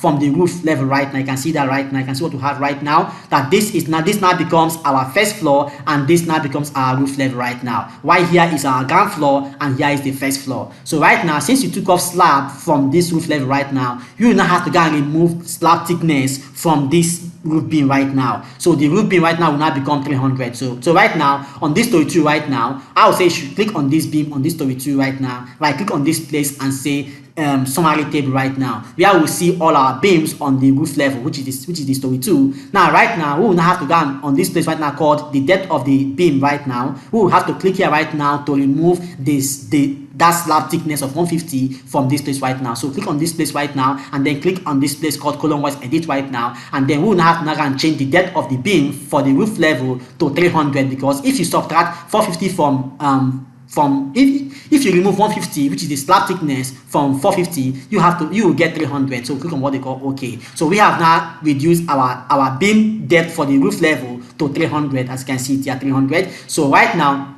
You can see how to insert story right now on this. So you have not seen how to insert story perfectly for this level right now. So this is how to insert story perfectly. And so we have come to the end of the part 4 of how to insert story right now. So in our next video right now, I will show you that if you check on our on this our plan right now, you can see that this our ground floor plan and our first floor plan is not the same, because there is a shift of cantilever for this on our first floor. And with that right now, all these columns showing pink right now or showing magenta color is to be removed from this place. So all this column we have to now shift from this point right now onto this cantilever edge right now. So we will have to shift all this column right now from this point to this point, because else this is how it will appear, and it's not good, because the column right there is trying to show on the door side. You can see it right now on the first floor, but on the ground floor it is okay, but on the first floor there was a shift on the floor plan. So we have to now also edit that shift right now to shift these columns which are showing on the empty space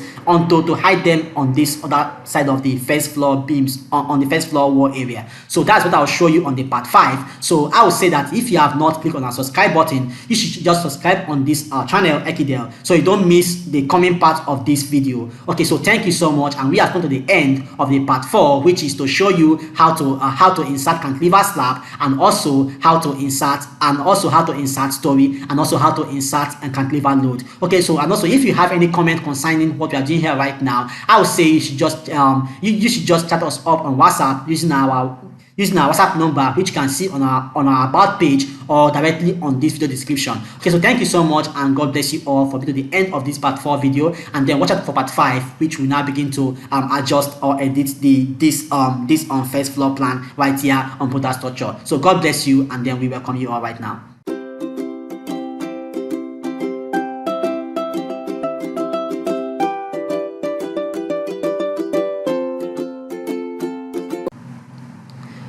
Okay, welcome to part 5 of how to design one-story building in Prota Structure. Now, on this part 5 right now, I will show you how to edit your story when your ground floor plan and your first floor plan,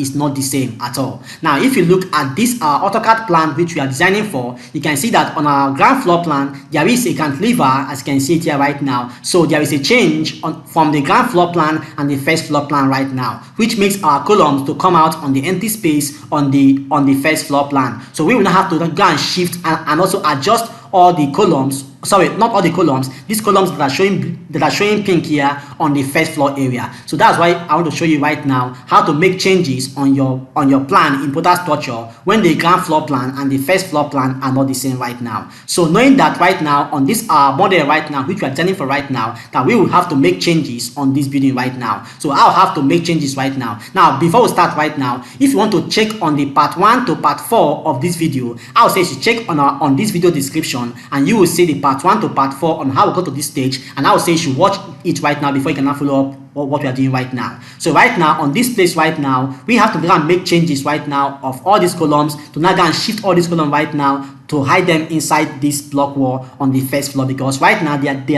are trying to come out on this first floor. So right now we go here right now on story 2 right now, which is the roof area, and then make that changes right now. So on this story 2 right now, there is a change right now of this story 2 right now. So we click on this place right now and click on select story 2 right now.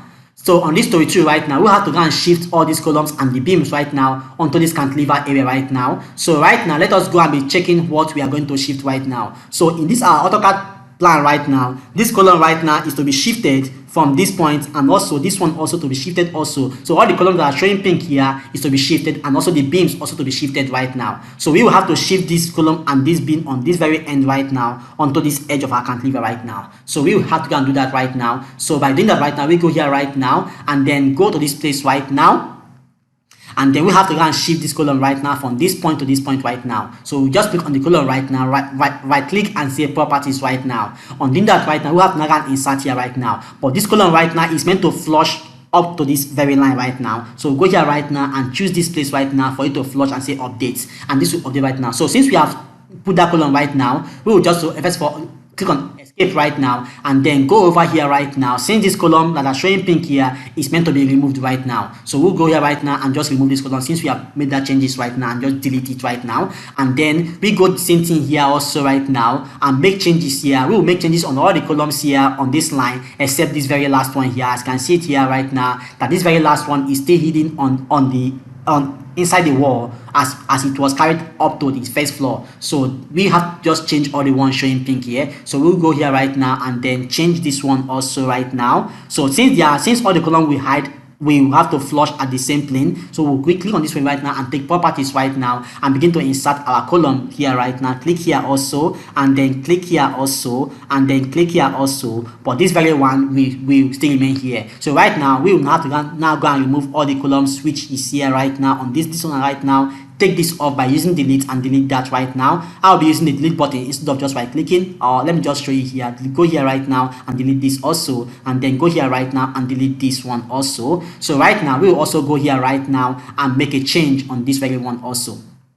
So right now we'll also go and check what's happening on this area right now. If you check here also right now, you can see that this column also is to be removed, is to be shifted to this very end here right now. You can see that right now. So we can choose to shift this column on this very end right now. So let us go here right now and make that changes right now. So we go here right now, click at this place right now.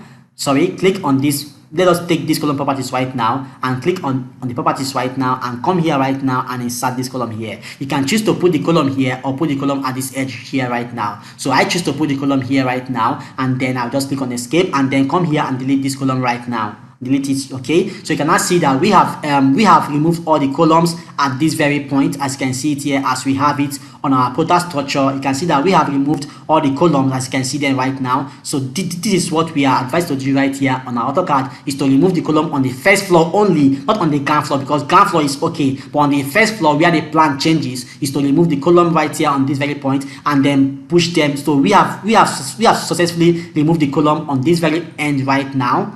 On this very end right now, and we have pushed them into this place to hide them inside this place, on the first floor. So we have pushed the columns onto this place right now. So we also have to go and also push these beams right now, this one on this line right now, onto this place, because that's where we have the beams onto this place right now. So since we have successfully pushed all the columns from from this point right now, so you can now see that all the columns from this point have now shifted on the first floor onto this very end right now. Also, we have done this also on this very side also to shift all the columns here onto this very end also. So right now we will also go and shift these beams right now from at the roof level to also flush together with this column right now. So right now we will also go and shift the columns right now, sorry, the beams right now. So we will also go here right now, click on this beam and delete all the beams on this line, because it is to be shifted to flush with this column right here right now. So remove all the beams on this very end right now, this one also, and then go right now and click on beam, on concrete member, and click on concrete beam, and then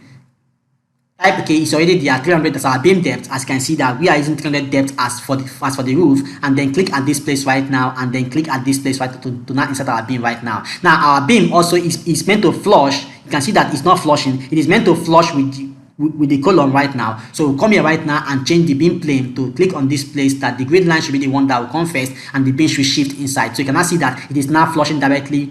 Sorry, it is not flushing perfectly as you can see here right now. So we will also do the same thing right now to insert beam on this very edge right now. So we will insert beams. You can see how it's changing here right now. Let me just show you how it's changing. So you can now see that we will insert beam all the way around to this place right now. So we'll insert beam right now all the way down to this place right now, and then all the way. So we'll go here right now and click on this place right now. So see, you can see that this place right now need a cantilever beam to come out right now. So we'll go here right now and click at this place right now to input the cantilever beam right now. And this we also flush at the very column right, but right now it is not flushing with the column right. You can see there right now. So we'll come here right now and change to this right now, and then click on update for it to flush. Okay, right now we'll just go here right now and click on center line to flush. Okay, right now you can now see that it is not flushing right now. Okay, so right now we'll now go here right now. So now I can assign this one right now as cantilever, and this one will not be a cantilever. So come here right now, right click and click on this place mark cantilever and say both ends supported, because this cantilever beam right now is carrying this beam at this very end right now. So right now again, you can see that these beams also are meant to extend into this beam right now. So we also have to go and extend all these beams right now. Also this one also right now, this beam also we have to shift onto this cantilever edge right now. You can see it there, because on our plan view right here, on our plan right now, this beam that is on the ground floor shifted onto this very end. As you can see it here, this beam shifted to this very end to flush with the cantilever. So right now we will also shift this beam right now to flush with cantilever right now. So right now this place also will also have a cantilever beam right now. So I'll go here, cantilever, and then provide the cantilever beam from this point to this point right now. We are okay, you can see it right now. Then provide the cantilever beam also from this point to this point also, and then try to align this beam together with this column. So I'll click on this place right now and say center line, and then click on this place right now.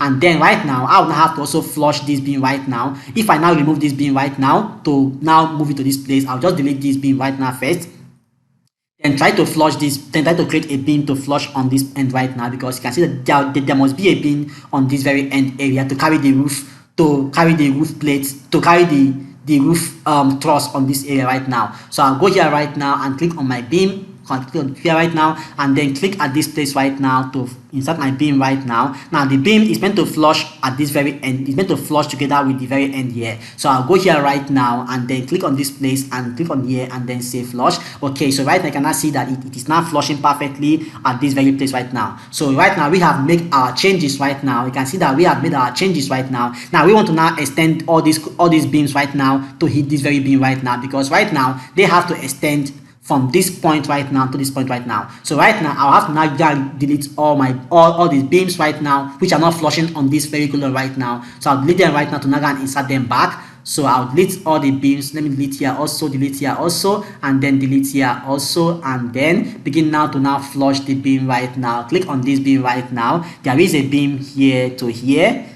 Let me make it to centralize. There is a beam here to here, and also you can see that right now, and also there is also a beam from here to here, because this place is for our staircase, and also there is a beam from here to here, and also a beam from here to here, and also okay, that's all for that. And we can just remove this beam right now, because for me on this place it is of no use, because this is just a roof beam that we are trying to create. So our timber for the roof can line up from this point to this point, and also from here to here, and also from here to this point, and also we will also have intermediate wood to carry the carry the roof king post. Okay, so right now you can now see how we have made our changes, that if your plan is not the same from the ground floor and on the first floor, so this is how to adjust your beams right now. So if you look at this place right now, you can see that this column right now is not sitting directly on our cantilever. It's not sitting directly on a cantilever slab, and Protastructure will not allow you to sit column directly on the cantilever slab. So with that right now, we will have to go and introduce a cantilever beam directly at the bottom of this area right now. Let me just show you. We will have to go and introduce a cantilever beam directly at the bottoms of this beam of this area right now to be able to carry the column, because this software will not allow you to sit column directly on the slab, else it will not be able to run. It will be showing you error. So right now we'll go here right now on the ground floor right now and introduce our cantilever slab directly. And since this width normally during construction, since this cantilever length is 450, it will be able for you to tie a column directly on the slab. But Protastructure will not allow you to do that right now. So right now we'll have to go and introduce a cantilever beam right now. So I'll go here right now and input my cantilever beam right now. I'll use the depth to be 300, and then input that right now on everywhere I have. So if you check this right now, you can now see that. Let me just rotate this right now. You can now see that we now have a cantilever beam carrying this column right now at this very end right now. So we will have to introduce a cantilever beam or where we have column sitting on the cantilever slab. So right now we go again right now on this place again right now and introduce a cantilever beam directly on this place right now. Click here and click here, which will now show here. I can see there right now, and escape, and then click here again and click here. Also, it will also show here right now. You can see there right now, and then that is showing here right now, and we also go and show cantilever beam here right now, and then go here right now, click on the concrete beam, and then click on here again, here to here right now, which is show here also, and then escape, and then go here right now, and then click at this place, which will also show here right now, and click at this place right now. Okay, so you can now see that we have created all our cantilever cantilever beam right now, all the place carrying this load right now. You can see there right now. Okay, if you check on this place right now, there is no need for us to provide a cantilever beam here, because this cantilever beam is not carrying anything. It's not okay. We can leave it to carry the wall that will sit on this very end. Okay, that's okay. Okay, so right now again, if you go here right now, we have not yet provided a cantilever beam support that will be able to carry this column at this very end right now. So if you go here right now, you can see that you cannot be able to provide a cantilever beam here, because there is a slab here. It will be showing you that there is that the beam is trying to overlap with the slab. So right now I'll have to provide an angular beam, sorry, an inclined beam on this very end here. So I'll provide an inclined beam to this very end here. Sorry, you can see that it's trying to show that the slab is trying to overlap with the beam. So right now I will have to first of all go here right now, click at this slab right now to remove this slab first, and then click on this slab again right now, right click and say properties, and just say update for it to come back to this place. And after, we will have to go and input that slab back. So right now I will have to now go right now and just input my inclined beam right now. So that means that we have to shift that column on the up, not column, inclined beam, then try to provide our inclined beam to sit at this very place. So our column right now will be able to sit at this very end right now, and not at this place where it was. So right now we will have to now go to second floor right now and change our second floor right now. Go to second floor, and then change this column where it is right now to now sit at this very end right now. So go here right now, remove this column as it is here right now, and then move it to the very edge here, and go here, column, and insert our column at this very edge here. Make it to flush with the shape as we have here. Let us check if that will work. No, that didn't work. So make it to flush. Okay, that will work right now, and you can see that right now. Now in this case right now, we will have to now click on escape right now, and then try to adjust all the beam that is on this area. Right, so we have to remove this beam right now, and then try to make this beam to flush with the column, as you can see there right now. So we have to insert a new beam right now, properties, to take on this beam, and then insert this beam from here to here right now. And okay, and then you can now see how we have if you click on escape right now and then go to our first floor, you can see that what we have here right now. You can see that right now. So we will now go back to our ground floor right now to now insert this cantilever back slab right now. So go here right now and click on this place right now. The whole idea is just to tweak this. It's just to tweak this software, because software will not allow you to put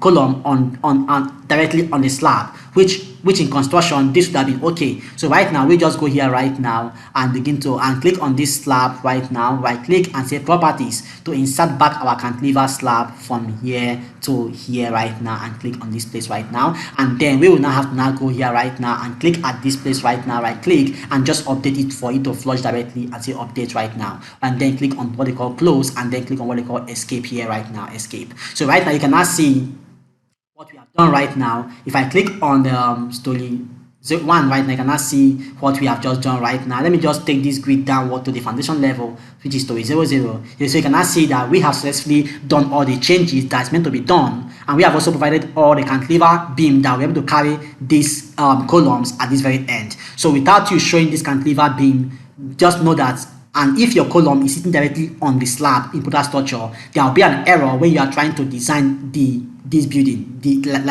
like your building. So this is how to make changes on your plan if your ground floor plan and your first floor plan is not the same, of which that's the kind of plan we design commonly even in the real life. Your ground floor plan is most likely not the same with the first floor plan. There must be a slight change. So once you have a slight change, it is advisable to apply that change also on your structural design. So this is what we have just done right now, and we have just provided all our cantilever slab, all our cantilever beams, can see there right now, to carry all our cantilever to carry all our changes that we have done on the first floor. So this is how we have done that right now, and we have come to the end of this video right now for the part 5. And on the part 6 right now, I'll be showing you how to perform the design and also the analysis of this structure. So part 6 will be on the design and also the analysis. We will have to now choose the type of our concrete grade and our steel grade, and then perform the design, the full design, and also the design calculation for this building right now. Okay, so we have come to the end of this video right now. If you are missing out anything and you want us to recap, I'll say you should drop where you're having confusion on this video comment section, and we will reply you ASAP. And also I would say you should click on the subscribe and also share this video so that your friends can also know what they are doing. Okay, so right now we are coming to the end right now, and watch out for the part 6 of this video right now. Thank you so much.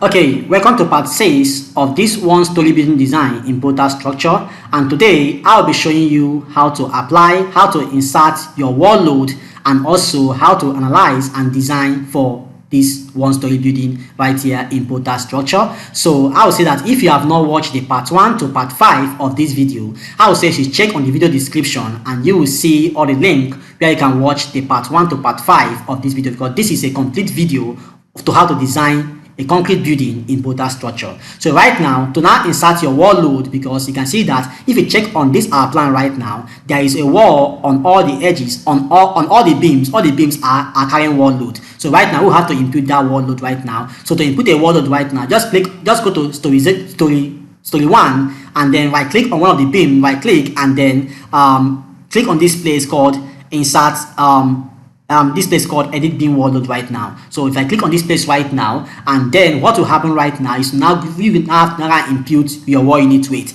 I would say you should use this value, because this value is a default value which I'm trying to use right now. This 3.47 is a default value for a wall unit weight. It is a standard wall unit weight for all 9 inches block wall, or for a wall of 225 width block wall. So use it as 3.47 as your wall unit weight. And also you also on this your wall height right now, your wall height is your building height. So you have to check your own building height. What is the height of a building, of which the common height of building is always 3 meters. So since you have and in this case our height of building is 3 meters. Now right now, since our building is 3 meters right now, we have to now go and remove the depth of this beam right now, because you will know that our wall, our concrete block wall, we have to sit from this beam up to the edge, up to the bottom of this beam. So right now, since our story is 3 meters from here to here, we have to now go and subtract this beam depth. So right now, if we minus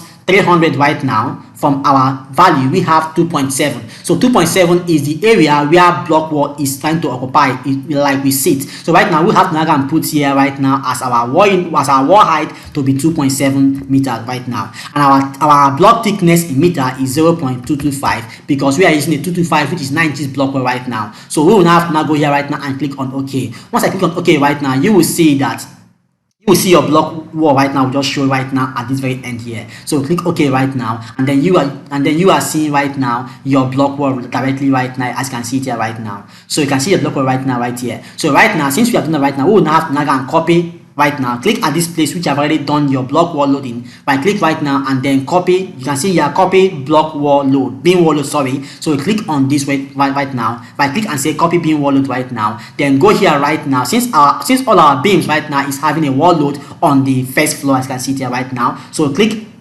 on this place right now and click on the first beam right here, right, go down right now and click on the last beam right now, and all your beams right now for that particular story will be highlighted right now. And then you will have to now right click right now and say paste copied beam load. Automatically right now just say yes, and all the beams right now will now have a wall load, as you see it here right now. So all the beams now have a wall load, as you can see it here right now. All the beams have a wall load right now, as you can see it here. Both the internal ones have a wall load, as you can see them right now. So this is how to create your wall load on your beam right now for your building right now. So before you must begin to design your building, you have to create this wall load. And now we will have, since we already know that the height of the building right now is 3 meters up here, and the down floor is 3.15 meters. So we'll go here right now to now input our story height by using this place called edit story right now. So we will have to now go here right now. Our first floor, which is the ground floor, has a height of 3,150, and the first floor has a height of 3 meters. So just put that right now. And this building has a DPC level of 450 millimeters. So put it here right now, DPC of 450. I would say you should leave this foundation depth as default as 1.1 meters. I see it here because foundation depth can change as size. So just leave here as default. Only input your DPC, which is called on this software first story bottom level, but this is actually a DPC level. So once you have inputted your ground floor story height and your first floor story height and your DPC, then just click on what they call OK. Now once I click on OK right now, you see that there will be a change of height of this building right now. So OK right now, and then click on yes, and just watch here right now. You can see that the building have increased in height. So right now, once you have done that right now, it is now time for you to now go and analyze your building and now design your building right now. So just click on what they call save first to save your changes, because right now we are trying to enter into the building design stage right now. So right now, once this saving is done right now, we will now click on what they call analysis right now. So let us hold on for this saving to complete right now. And then while it is saving, I would say you should click on the subscribe button to subscribe to our channel Ekidel, and also click on the like button to like this video, and also share this video on all your platforms if you're on Facebook and Instagram, and also Twitter, and also recommend our channel to your friends so that they can also learn how to design concrete building. Okay, so let us hold on for it to finish right now, and let us hold on right now. Okay, while it is saving, I want to greet my friends from Nigeria. I want to greet all my subscribers in Ghana, Tanzania, Dubai, India, and also UK. Okay, so right now, once you are done saving right now, you will have to now click on what they call analysis tab right here, and then click on building analysis, as you can see it here right now. So once you click that right now, and this levels appears right now, you will now have to now go and click on this place called edit material. It is here that you can now choose your grade of concrete and your grade of steel. So click on this place right now called edit materials right now, where you now have to now go and choose your grade of concrete and your grade of steel. Okay, so right now let us just choose right now. Now on this place right now, just click exactly what I'm clicking. Don't click anywhere again. Let me just close right now. Once you click on this place appears right now, this levels appears, click on what I'm clicking. Leave all other tabs as default, because most of you from you guys have been asking me on WhatsApp, you have been clicking on this area. Don't click on this area at all. Once this dialog box appears, once you click, let me just close right now. Once you click on this place analysis tab and click on this building analysis right now, just touch this area which I'm touching right now. Leave other place as default because you don't know what's happening there. So you just click on this place called edit materials right now, and then click at this place called concrete grade right now. I will use concrete grade of 20 and 25 for this whole building. So I'll click on this place. Most people uses this, and it is also okay. If you use 16 and 20, it is also okay. But my own case, I'll use 20 and 25 for this building for this case right now, and I'll click on this place called apply to all members of concrete, and I'll click on what they call OK. So it now apply to all members right now for all the concrete grade. And then here on the steel grade right now, I would say you have different kind of steel grade. You have grade 250, which is not okay to be used again on concrete structure, but right now you have 450 and 460. I would advise you should use 410, because 460 is a very high grade of steel, and maybe you do not trust the company that is producing this steel, so you don't use the highest steel grade. I would say you should use this steel grade of 410, and then click on this place called apply, and then click on what they call OK. Now you now have to start selecting the size of reinforcement that you want to use for each of your members, for column, for beams, and for links, and also for foundation also. So right now I click on this place right now called rebar diameters for column. I would say for column, click here first and select all, and also deselect all again. And then for columns, always use diameter of at least minimum diameter of rebar or let me say of reinforcement of 16, and also choose again 20, and also choose your maximum 25. So if there is any failure, if 16 is not able to carry the load for the column reinforcement, you should use 20. And if 20 is not, and if 20 is still too small, you should use 25. So 25 is the maximum. So right now, just click on OK right now. And then we don't have a concrete wall. Concrete wall is mainly used for a lift wall, or let me say where you have a lift. But in this building there is no lift, so I will skip concrete wall area and then go to beam directly and choose my rebar diameter for concrete beam right now. And then I'll also choose here again, select all and select all again. And then for beam also do the same thing for column as for column. So use minimum rebar diameter as 16 and also 20, and then choose 25 also, no 25, not 24, 25, and then click on what they call OK right now. And then right now we go over to slab right now. You can see slab here right now. We go to slab rebar right now. We all know that slab reinforcement is always used as diameter 12. Most people use 10, but that's very dangerous to use 10 because I would say that you should use for slab, use only diameter 12, and then click on what they call OK right now. And then we don't have a rib slab on this building, so next thing to do right now is now click on the links right now. On the links right now, choose for the rebar link. Click on the rebar link here. You can see it here, rebar diameter right now for the links. As you can see it here, this is for the links. Choose just, I would say you should first of all click here and select again, and then choose 8 and 10. So minimum link is to be 8 and maximum is to be 10. As you can see there right now, and then click on what they call OK right now. Now this is all you have to do right now. Now go to foundation place right now. On the foundation area right now, choose your concrete grade for foundation and choose this thing right now, and say apply to all and do this right now. And then for the steel grade of foundation also use this same 410 and then just say OK. And then for the rebar and for the bar diameter for the foundation, I'll say you should just select here and select. Since this is one-story building right now, I would advise if it's for one-story building, use your minimum to be 12, diameter 12, and maximum to be diameter 16, and then click on what they call OK. Okay, and then right now, we now move right now for links for the foundation if it has, and then click on this place right now, choose the minimum 8 and maximum diameter 10, and then click on what they call OK right now, and then click on the final OK right now. And then we have set all our members and grade right now.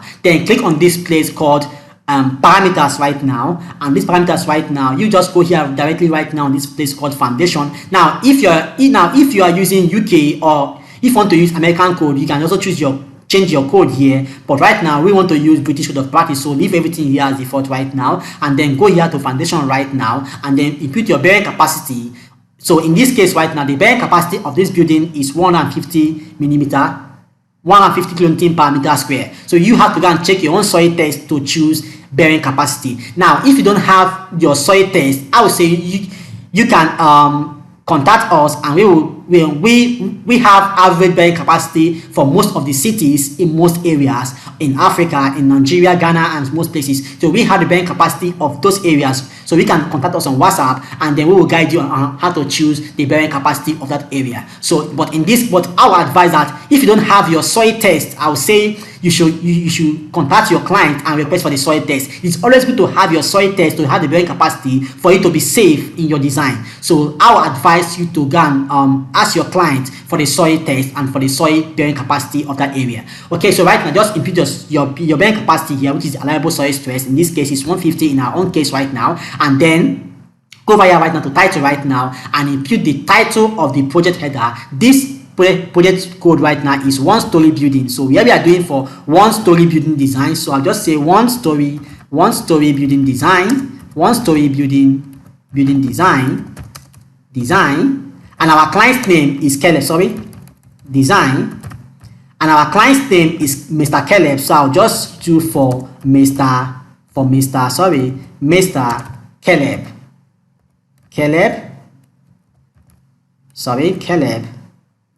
for Mr. Caleb John. So this is our client's name right now, and then we go here right now, and you can see that I say made by. My name is Engineer Justice Nwaka, so I am the one designing for this structure. So I'll say Engineer Justice Nwaka. Okay, and then this is checked by, someone must check your drawing, must check your design. So the name of my superior is Engineer Peter. So I'll just put his first name only, Engineer Peter. So I'll put only his first name and leave the other name. And then right now, this is the project number. I'll say you can just put anything right here on this place right now. You can just form your own number.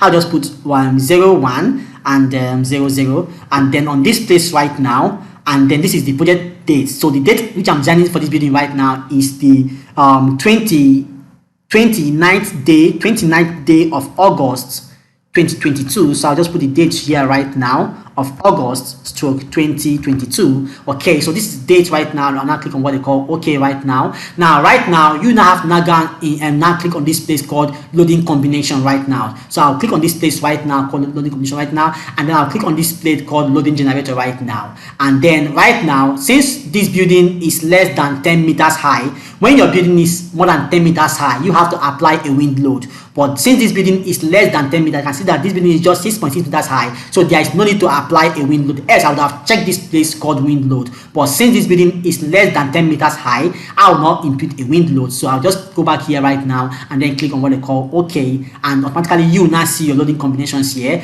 And then I'll click on, don't click on this load case. Most people make mistake to go and click on this place load case. Don't click on this place. Just click on what I'm clicking right now and then click on what they call OK.